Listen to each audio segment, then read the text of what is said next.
Hello everyone, welcome to myself, Max McGillivray from Beanstalk.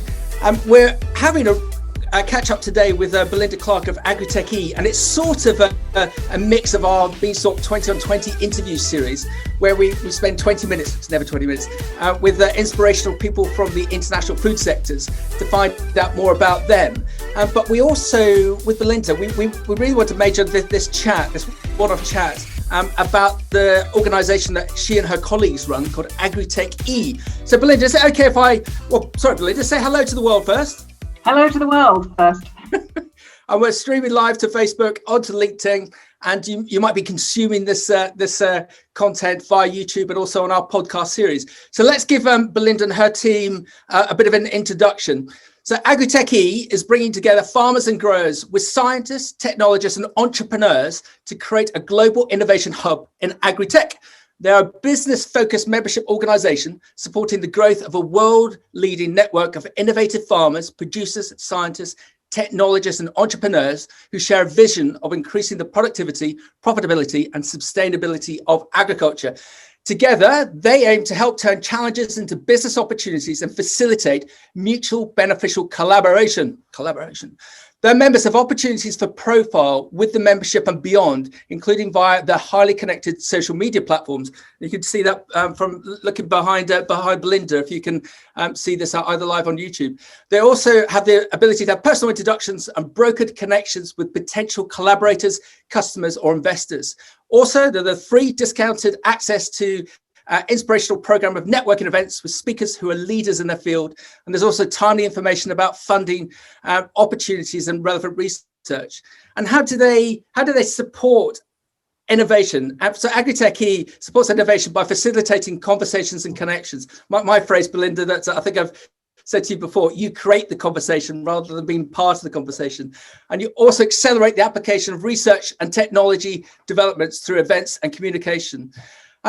You also support businesses wanting to engage with the agri-food system, and you create opportunities for networking through a vibrant events program through the likes of your annual RIC conference held in November.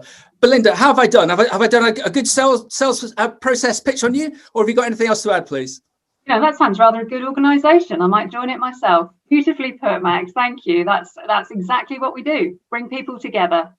Okay, so let's challenge you. A old boss of mine, when I said we've got to get more involved with industry groups per se, so that we can raise our profile and meet people, he always stated to me, what is the point, Max? These groups are but talking shops. Nothing comes out of it. Is Agri-TechE a talking shop? What are your deliverables? What do you do? Do you create success? What's the point of Agri-TechE? So I guess, I'm not as against talking shops as you might think, because in a way you need to start the conversations in order to get the outputs. So there is some conversation, that's where it all starts. But then what we do is sort of step away from those conversations and leave the different partners to carry on to progress them. And we track impact. We've got some examples of some amazing projects where scientists or technology companies have started working with farmers, and they've either changed their thinking about what the industry needs, or it's been adopted and implemented by the end user. So it's around, I guess, sort of increasing the frequency of bumping into potential customers and clients, really, is what it's all about. Okay, great, thank you. And I totally agree. We're members of Agri-TechE, and we've had some great introductions through the various events that you've held, that you've kindly allowed us to attend. What's the background to Agri-TechE? How long has it been formed? How was it formed? Did you come up with a magic wand, or was there a big man involved who looked to create this out of nothing? So I guess it goes back to sort of 2013, really, where in the UK there was a big appetite for agri-tech. For the first time ever, there was a national strategy for agri-tech with quite a lot of money, public money associated with it. And there was some people around in the space in the east of England, actually, from the sort of the research community, the grower community, politicians, who said, golly, there's a real kind of zeitgeist for agri-tech starting to build. And in this major arable-centric and research-centric region of the UK, we probably really need to start pulling people together into some sort of network that will actually enable harnessing of this groundswell of appetite amongst policymakers to see what the impact that this amazing sector can have on kind of UK GDP, as well as people's health, well-being, all of that. So it was really a coalition of the willing, and there was a little bit of pump prime funding was put up, and my job was to then make it into a sustainable business, which we now are. So well done. So Belinda, where are you now? What's the makeup of your team? Show off your team to us, please. Yeah, they're really sorry. They send their apologies. I wanted them to be able to join us today, but we ran an event this morning, so they're all a little bit worn out from that. But so we grew organically. They started off with half a person, which is the amazing Becky Dodds, who was half time with us and half time with another network organisation. She then joined us full time. We then had another half a person, and then they came full time. So for now, there's actually 4.5 of us. So there's Becky, joined by Fiona Rust, who looks after our events and admin, Laura Bouvet, who we share with, she works part-time with us and part-time with AHDB, who looks after projects, and our newest colleague is Alex Dinsdale, who looks after our growth and our relationships with our international partners, of whom there are an increasing number. And so where I'm quite fascinated by Agri-TechE is competition.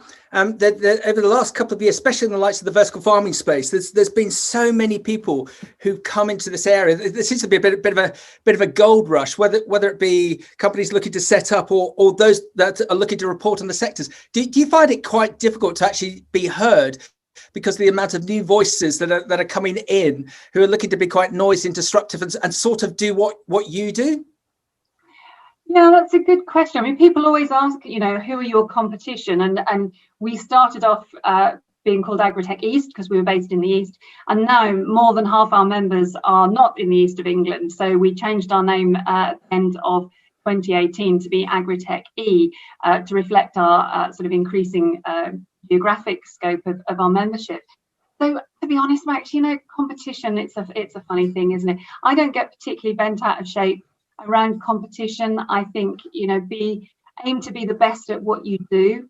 And my colleague Alex shared a phrase with us that we repeat to each other a lot in the team about controlling your airspace. So instead of worrying about what other people are doing, we have faith in our business model. We have faith in what we do, and people come, people go, but we're still here. So competition / collaboration, I think this is such a big and exciting sector across the planet that I think there's room for more like us. Yeah, but well said. And as per my my intro, the whole bit of collaboration does look to be very key with Agri-TechE. And just so we can learn about the membership, can you just give us a bit of an understanding about the membership or the connections that you've got, not just in the UK but internationally? Sure.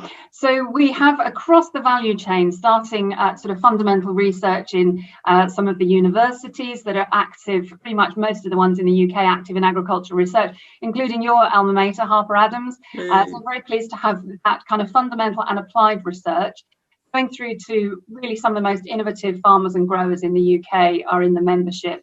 And then those kind of technical, I hesitate to call them service providers, but they provide on-farm technical services, either agronomy or they've got sensor or technology companies, solutions to sell to farmers or to work with farmers.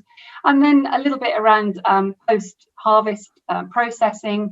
And we have some sort of knocking on the door of retail. We don't really work too much with the retail end, but obviously they're increasingly interested in what's going on in the research because that all pulls through. In terms of geography, we've got a number of sort of strategic relationships, if you like. We've got an event coming up with the Western Growers Association. We've signed a memorandum of understanding with them because as a group, they produce around half of North America's fresh produce, so vegetables, fruit and tree nuts. And they want to build a technology stack around automated field management, crop management, both in broadacre and in controlled environments. So they're scouting around the world to try and find the best in class technologies to work with, and so we're working with them. We've also got relationships with colleagues in the Netherlands. So again, with the University of Wageningen, a lot of research, a lot of a big cluster there. So connecting with best in class globally is really what it's about. Australia, South Korea, we do quite a lot with, and our colleagues in Missouri. We took a mission to St. Louis, Missouri, and they're going to be doing a virtual inward mission with us in April. They're bringing some of their companies to the UK, sadly only digitally, but we're going to make it work. And membership, what's the general makeup of the memberships? Is it one-man bands all the way through to major mults and everything in between? What's the standard makeup, please?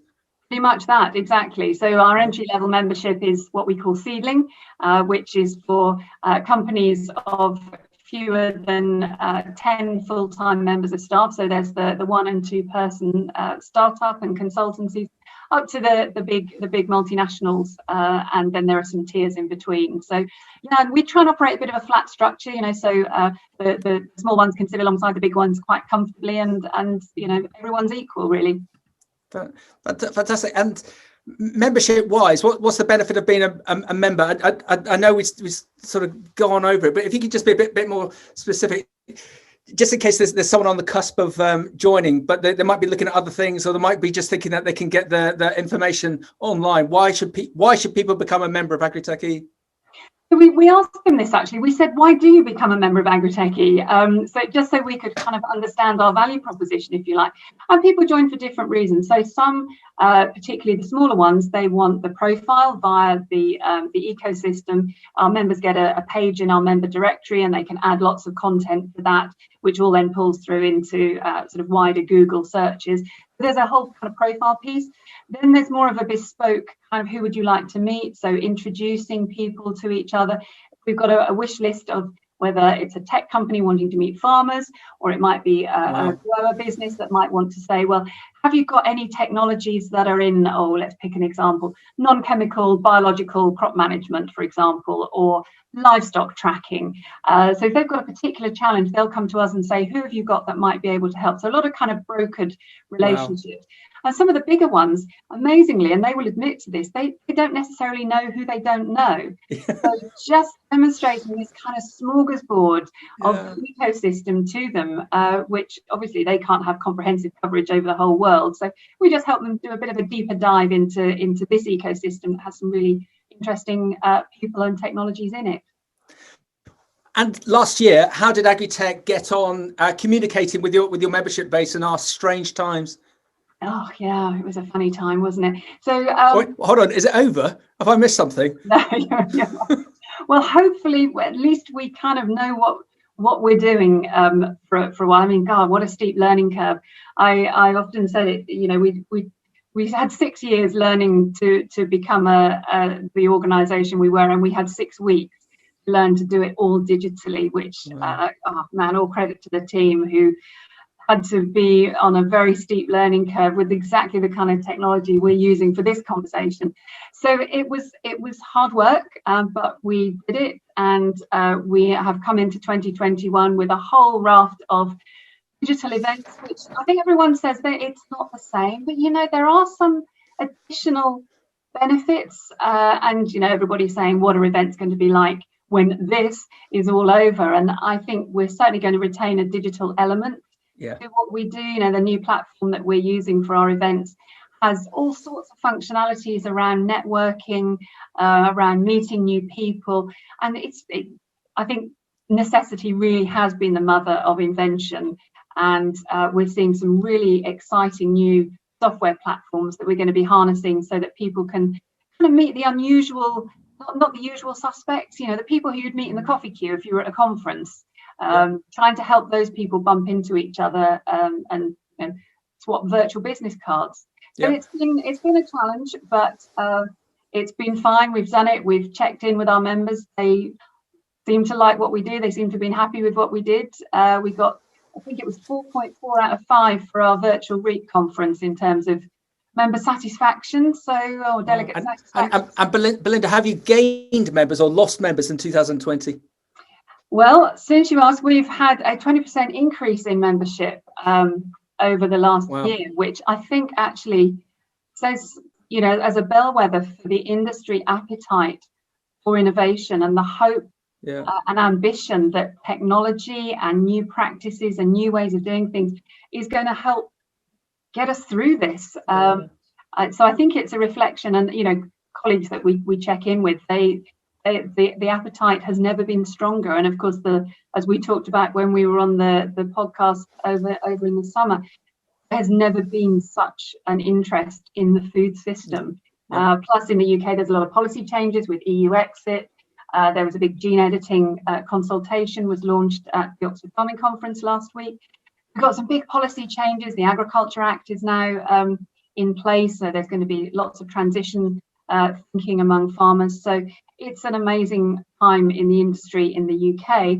Globally, sadly, all our friends and colleagues in other countries are experiencing exactly what we are with the pandemic. So we're all in it together. And I think the word of the year this year won't be, I can't hear you, unmute yourself. I think the word might be hybrid, because especially with these events, what I'm picking up is that whether it be in America or Australia or South Africa, people are still not confident about going to events any day soon. And when the events do open up, I think that it's going to be a hybrid version of that. There will be a physical event, but they will be filmed and streamed on these sort of platforms. And hopefully the technology that you intimated earlier and versions of it will mean that you can still sort of bump into that person in the coffee queue. Don't ask me how that actually will happen, but being able to either go live to it in person if you're in that vicinity, or to be able to dial in to watch it from overseas. And the exhibitors, sponsors having their own booths, and people being able to engage either face-to-face or on a virtual basis. So I think that these hybrid events are going to be very, very exciting for 2021 and beyond.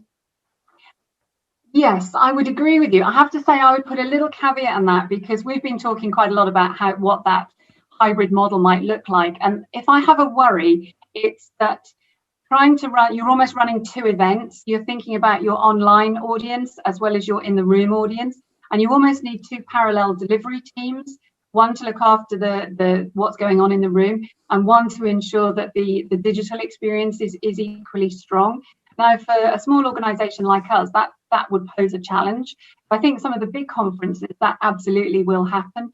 We're still thinking about how we make that work, you do an amazing job, Max, when you do your vlogging on the fly at events. And just is it going to be walking around with a phone, a video camera, and just bumping into people and having chat? I don't know how it's going to happen simultaneously, but no doubt we'll find a way. We'll innovate our way through it. But obviously the advantage of it being a hybrid event is that on the virtual side, the reach is just is just colossal, and not just live, but also on a recording basis. There's listening to the podcast. It's obviously a recording that you're listening to. With the technology that Belinda and I are now using, we're streaming live to Facebook and to LinkedIn, and that automatically, when we finish this conversation, that chat automatically comes out as a record. So there's so many times for the consumption of that content. That's why I'm quite excited about these various platforms. So Belinda, come on, excite us. What have you got coming up in the early stages of 2021 that your members can go and get involved with, or potential new members can get excited about and come and collaborate with, can come and join you? What have you got coming up, please? Well, one of the things I hope that the people who'll be watching this might be really inspired by is something that we've got coming up on Tuesday next week, actually, which I think is the 19th of January. So we were thinking last year a lot about, everyone's talking about microbes and viruses and how you get rid of all these things. And obviously contamination in the food supply chain is a massive issue. So we're doing an event around non-chemical solutions, about how to get rid of pathogens of bacteria, fungi and viruses from within the agri-food chain. And so we're not just going to be talking about bleach. We're going to be talking about alternative states of matter. We're going to be talking about ozone and electrolyzed water. And all of these things are actually now, the technology is there. It's scaling up, and one which it was my mission to mention the Northern Lights in this podcast. I mean, how random is that? But a company called Zaindu is harnessing what happens in the Aurora Borealis, the Northern Lights, because once you introduce an electrical current into the air, it splits it into the oxygen and nitrogen molecules split into their component atoms, and those atoms are dead excited and want to grab onto something and destroy them, and they grab onto viruses and bacteria and they destroy them. So it's a really effective disinfectant. It's completely dry, you don't have to use any water at all, and they've been working with, I think, the University of Loughborough, and they are launching the Aurora Z10, which is their new product, and launching that at our event on Tuesday. So we're really, really excited about that. And we're going to be talking about electrolyzed water, as a company called Ozone Innovations works more with food processors to try and cut the costs of food hygiene, which I've heard a figure, I don't know if this is true, 14% of costs in food processing is around hygiene. Being able to clean down your equipment using ozone, so you don't have to use water that you have to heat up and then you have to cool the whole lot down again. So we'll be talking around all these different types of innovation that are not using chemicals, that are kind of hopefully a bit more environmentally benign. So we're kind of excited about using alternative states of matter. That feels very Agri-Techy. So let's just date check that. So that's Keeping It Clean with Agri-Tech Innovation, Tuesday the 19th of January, 2 to 4 p.m. GMT. Did I say T? GMT. Members free, non-members £30. And presumably if everyone bolts onto your website, they'll see all the details on there, Belinda, will they? For sure. And you know what? If people have been watching this and they've as a result of seeing this, they let us know. If they say it's a referral from Beanstalk, then even if they're not members, we might be minded to waive the introduction, the delegate fee. So let's call it a freebie for a Beanstalk referral. How's that? Everyone, it must be Friday, because Belinda has never ever offered that in the past. Now that one sounds fascinating. And so what else? What else have you got, please? You talked earlier about our international relationships and our colleagues in the Western Growers Association. We've got what I hope is going to be a really cool opportunity to hear firsthand from the growers what their challenges are. So they're particularly interested in automated field harvest for fresh produce. And so they're doing a kind of bring out your tech program. So anyone who really wants to hear firsthand from companies like Driscoll's, for example, what are the needs, the technological needs, and then we've got a load of the tech people from our network listening in on that, and we hope that's then going to be the start of a beautiful relationship. So again, that's open to anyone, free to members, charge for non-members, to just come and find out a bit more about what these really large American, California-based, most of them, companies are looking for in terms of technical innovation, and where they see the pinch points are, where they're looking globally to scout for tech. So that's Agri-TechE Missions, Automating Agriculture, Opportunities for UK Ag Tech to help US fruit and vegetable growers, Wednesday, 27th of January, 3 to 5 p.m. GMT. Just one technical question: if someone can't get on, and they've paid, registered, do you do a record like we do with Beanstalk? We do. So yeah, I mean, this is always a tricky one. I'm going to be completely kind of transparent here. So what we want to do is kind of get the network conversation going, and it's a really tricky one, because you're right, people have paid, so therefore they could access the content. What we're a bit nervous about is having 60% of people register, get the content later, and then you've kind of missed the moment, because I think what we're trying to do is still keep that sense of energy and sort of cohesion around the network at the event. So please don't let it be a disincentive to coming. If you can't be there at the time, we will sort something out. But routinely, we don't make the recordings available because we like people to all be sort of experiencing the same thing at the same time. If that makes sense? So yeah, totally. You're basically telling us off. You've got to treat it as a live event because it's a live event. Attend it as a live event. Get there because it's live. Beautifully put. Yeah. Okay. And just on that side about, let's just call it robotics, automating agriculture. I had an interesting conversation with an individual recently who was saying that there isn't that much interest from big investors to get involved with agriculture and fresh produce for automation, because there's more money in the defence sector or in the car sector. Why would a company, if they got the opportunity to make something fearful for the defence sector and they're going to get paid gazillions by the US government, why would they diverse and make a machine that's going to pick apples? What's your view, please? Yeah, I think it's a fair question. The investors we work with, and obviously it's a very skewed subset of the global investment community, there is an enormous appetite for for deal flow into agriculture and agri-tech in particular. So I was talking to somebody on Monday. They've got a 50 million fund that one is specific for the UK, but the fund is being raised in the Middle East, and they're looking at other markets as well, and they wanted to put more in. So I think what it does, it's tending to attract people that are more persuaded by the narrative around sustainable production of healthy, nutritious food. And I think, dare I say it, particularly among some of the younger entrepreneurs, that passion, it's not idealistic, it's a passion, and it's a commitment to change the world through technology and through the food system. And I think that's just an amazing thing to be part of.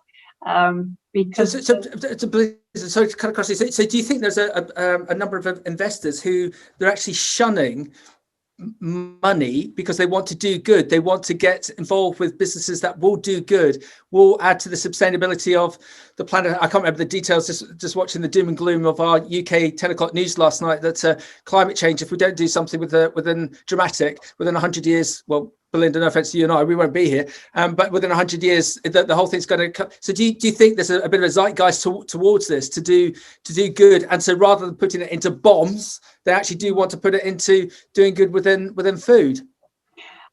Yes, is the short answer. But I don't think it's just about ideology. I think they're seeing that there is a real business case here, because impact investing, people are wanting to see that their savings are not being put into things which will destroy the planet. They want to see investments that are ethical and that are not destroying, communities and habitats and all of that. So I don't think it's entirely ideological. I think there's a sound business case which is driving this flow of money into the sector. Yeah. Okay. And the couple of things that I've really picked up from last year from our various broadcasts. So the example I've used so many times is Legal & General. Legal & General in the UK, everyone, is one of the biggest pension funds, and they've stated to the 100 top companies that they invest into that by the end of 2022, if they don't have a diversified main board, they're withdrawing all of their funding. So they're creating a behavioural change within big businesses to create that diversity. And you can see that those funds, if they're getting pressure from their investors, great, you've sorted that diversity issue. Now food. We don't want our young kids eating, don't swear, rubbish. We want them to be eating wholesome, fresh produce. You must, Legal & General, invest in those companies. And so we might. What do you think? We might see more behavioural change coming from the top down, from big investors such as Legal & General, or some of these funds that you've been talking about. Yeah, for sure. And it's across the value chains. Obviously, some have their interest that's post-farm gate. Others are more interested in the pre-farm gate positioning, but absolutely, I think it's a brave investor. It's a brave investor that will say, we're going to invest our funds in things which are going to be the kind of things that most millennials and above are not going to really find as palatable, perhaps, as earlier generations did. It's not just about the money, it's about doing good as well. And I was seeing a report the other day that people are saying climate change is the biggest change agent coming out of the pandemic. Economies, okay, they're on their knees, but let's look at the climate as well. And that's going to drive investment. So I was being a bit dismissive about the comment I got, that my contacts saying, well, these companies looking to go down the automated avenue. So instead of them developing bombs, there's actually a a real drive to get involved within the food sector and creating sustainability, diversity, so on. So you're positive that that's all heading in the right direction? Completely. I was talking to a colleague he's an investor and he's an organic farmer as well, and we were having exactly this conversation. And there's an organisation in the UK that's looking at developing carbon negative fruit. Negative, positive, negative fruit. Yeah. And the thinking being that, you know, there'll be a consumer premium on that. And this colleague was saying, this is amazing, this is great. Actually, all fruit needs to be, you need to buy it because of its carbon credentials, not just because of all the other good things about it, you know, the way it's produced and you know, the provenance of it, but also because it has this carbon credential as well. And he said, if we don't have that within the next 15 years, we're going to be in trouble anyway. Yeah, and I just got to say one thing that I learned from a great interview I did with Andrew Wallace, OBE of Untitled UK, modern day slavery. So the main three things I learned last year were sustainability, diversity, and modern day slavery. So I don't know if it's me, but I'm hoping that there could be an encapsulated message about all those three. If there's this juggernaut of positive change to create sustainability, to create diversity in the workplace, and to just eradicate modern day slavery, because Andrew gave me this horrendous example that the kits that we're now using, it will have been touched by people who are unfortunately involved in the entrapment of via modern day slavery. But I'll get off my soapbox on that one, and we're looking to do something on the modern day slavery element, hopefully with Andrew and his team, to try and promote and create that change ongoing. So Belinda, any other events that you would like to excite us, titillate us about, or should we just get going with the Agri-Tech Innovation event and the Automating Agriculture event in January? Well, I know you've come to our vertical farming events in the past, and you vlogged at one of our big conferences we did on that. So I guess it would be remiss of me not to give you a bit of oxygen back in exchange. So in February, I think end of February, 25th of February, we're going to be looking at vertical farming and controlled environment again. And you very kindly did a podcast for us about skills needs in the vertical farming sector that I think we released back in the autumn at a light version we did. We're going to be having an all-day conference on controlled environment, agriculture and vertical farming. And one of so we're going to be hearing from some technology companies to hear about their progress. We're going to be hearing about investor appetite, to pick up on our previous topic. But the session that I'm particularly excited around is where we're going to be talking to some people who have innovations to really change the relationship of consumers with food. Now, whether that's around hyper short supply chains, whether it's about hyper local, whether it's about having a small device on your worktop in your kitchen that's growing controlled environment salads, leafy salads, so you've got a continuous supply of it. So it's this idea of exploring controlled environment and vertical farming really as an agent for social innovation around our food system. Wow. And so we're hearing from a company that is setting up a major vertical farming facility in the UK and wants particularly to work with local authorities around provision of healthy, nutritious food through to schools, to hospitals, to prisons, through their kind of procurement system around the public sector. So this whole idea of how we can use the innovation of controlled environment production as an agent to sort of accelerate that social change. And we've been hearing a lot, particularly again in the UK, about quality of food being given in school lunches, through school vouchers, through the pandemic, through school holidays. This whole idea of how can we use food in a really positive way, grounded in these new innovations. So I'm quite excited to hear about that one as well. I don't know about you. Whenever I post anything on my feeds about vertical farming, they get by far the most readerships and comments. Question to you: does the vertical farming business model work? Come along to our event on the 25th of February, and we'll be here asking exactly that question. Yeah, I mean, dodge that bullet. It's kind of interesting, isn't it?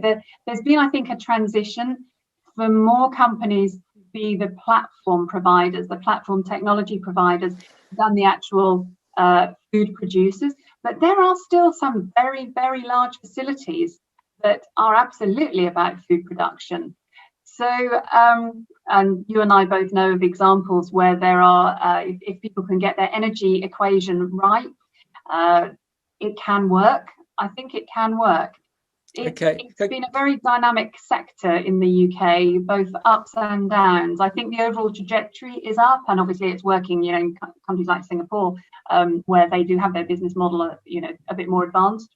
Okay, I suppose I'm just a bit concerned about the sector because we've had there's a bit of a there is a gold rush for the sector, and with our recruitment business Red Fox over the last year, 18 months, we've had so many people approach us stating that we want to set up a vertical farm, we need people, and when you actually drill down, and they're quite surprised and they think that I'm being aggressive towards them, but I'm trying to educate them, because the one thing that I find time and time again is their margin aspirations. I'll give you an example that there was a Hong Kong fund that approached us, and they wanted to set up a vertical farming operation in London. And when I asked them about the business model and who they were going to supply, they just stated that they were going to supply the key supermarkets in the London area. So I then said, well, what margin aspirations have you got? Oh, we'll be working on a minimum of 40% gross margin. And then I had to educate them as to some of the businesses that you and I, Belinda, know very well, and the margins that they're making at the moment, which are significantly lower than that, dealing with the retailers. And they just seem to have this naivety that they could literally stick a brand, a label on their product, growing it in a closed building in London somewhere, and get those margin aspirations. I go back to what Rabobank said just before, prior to COVID, that in 3 years' time, 90% of the people involved in vertical farming won't be in it. So I'm just a bit worried that there's a lot of these investors are very intelligent, but they're also a bit like sheep, and that they do tend to follow each other. And there seems to be this clamour for, especially for vertical farming, and when you look at I will stop in a minute. When you look at the likes of, say, Plenty Ag in the States, so if people aren't aware, just have a dial up Plenty Ag on Google, and it's a fascinating business because they managed to squeeze 200 million US out of the founder of Amazon as an initial seedling fund, and they had plans to set up 40 units globally, and we talked to some of that team. It must be near on 2 years ago, and it was like, Belinda, it was like talking to a cult. These individuals, they're just saying how they're going to change the world. There's too much water being used in traditional agriculture. Move it through to present day. All of those people that we've spoken to have all gone. They've all gone off to the next thing because I sort of vaguely followed them on LinkedIn. But what surprised me is that that business has now secured another 100 million from SoftBank to go to the next stage. But they've only got one unit. It's like, well, what have they done with the first 200 million? What are they going to do with this 100 million? So, Belinda, I want to be proved wrong. I want there to be glittering examples of vertical farming operations globally that can feed school kids, poor, impoverished, and perhaps not high-end restaurants and the likes of Dubai. I want it to work, but there does seem to be, in my view, a lot of naivety in the sector at the moment. Yeah, I think you're right. And one of the challenges is it's very capital intensive. So as you were just talking then, I was thinking, well, is this so very different to, for example, the telecoms industry 20 years ago, when you almost need all those players, you need all those investments, you need all these different players coming through. Some will win, some will lose, most will lose, but actually advances the state of the art, so that you end up in a position where there are, you know, some dominant players and then some smaller ones that are feeding in platform technologies and innovation. But obviously it is different in the vertical farming space because of this incredibly resource intensive and capital intensive upfront costs.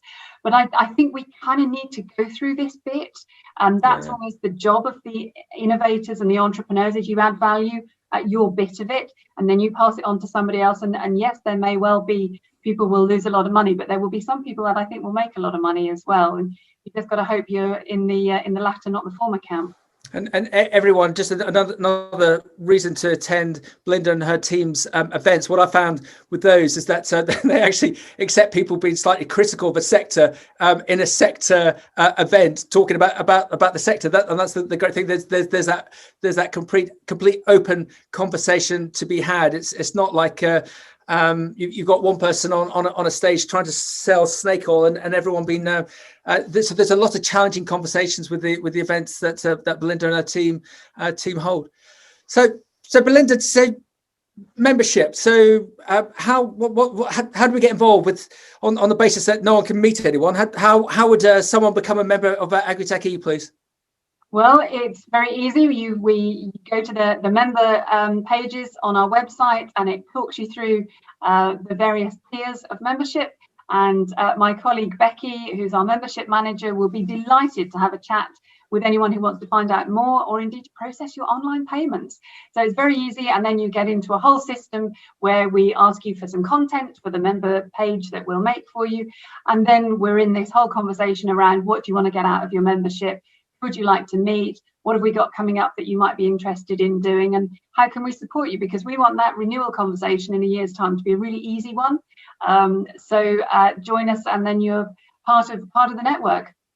Belinda, well done. And just before we wrap up, we are in strange times. I'm just going to date this conversation again. So it's 2:41 GMT, Friday, the 15th of January, 2021.